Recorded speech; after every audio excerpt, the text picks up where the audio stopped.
Hello viewers, welcome to this quick video on how to attach a tail bag to your XSR700 or similar bike, and a bit of a review and overview of the Oxford Aqua T30 bag while we're doing it as well. So I bought this bike for a mixture of pure pleasure but also practical reasons. I need to use it for commuting and a bit of travelling at the same time. So I needed some way to store gear and stuff on the back. As you're probably aware, Yamaha do custom luggage. It's kind of leather bags on either side. They're very expensive though for what they are, and they seem to be more of a fashion item than something that's actually practical. I didn't want a big plastic or metal box on the back because that would really spoil the look of the bike. So luckily when Father's Day came around, I was bought this Oxford bag, and it's turned out to be very good. It's got a few options to attach to the bike. The main one is underneath. You won't be able to see very clearly, but there's a big strap, a Velcro strap, which goes underneath the back of the seat. But apart from that, all it actually came with is these straps here. I was kind of expecting bungees, but the straps have actually worked out okay. I've attached it by, there's D-rings underneath at the front and at the rear, so I've put one strap, this one's the front rear, down into the hanger on the passenger foot peg, and I've done the same with a strap from the rear as well. I've tightened these up, cut them to length, and then just taped it to try and stop them working themselves loose. And this has kind of worked okay, although perhaps bungees might be a good idea as well, as they can adjust, they can adapt themselves to the changing situation a bit better.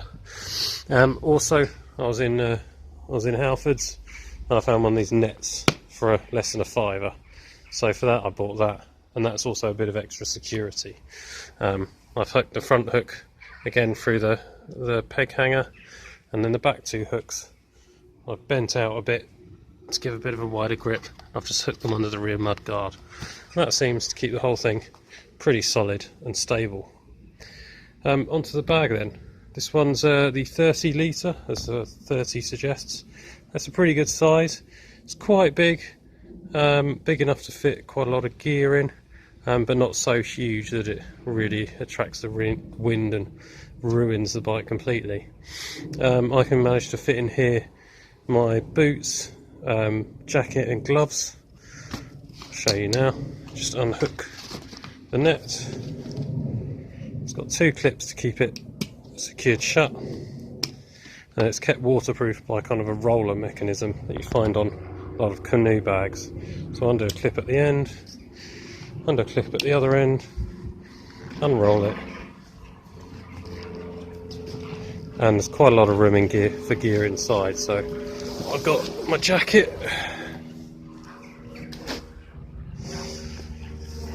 my over trousers,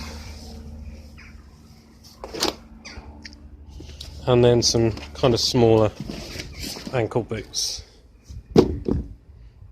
and that's about all the space there is. Inside there's kind of a flexible plastic bottom, and there's a small pocket on the front.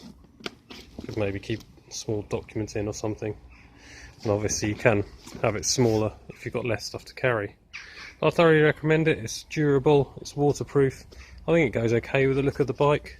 It's not the ultimate fashion accessory, but it's not a big ugly box either. Overall it's worked out pretty well for me. So I hope you found that useful. See you next time.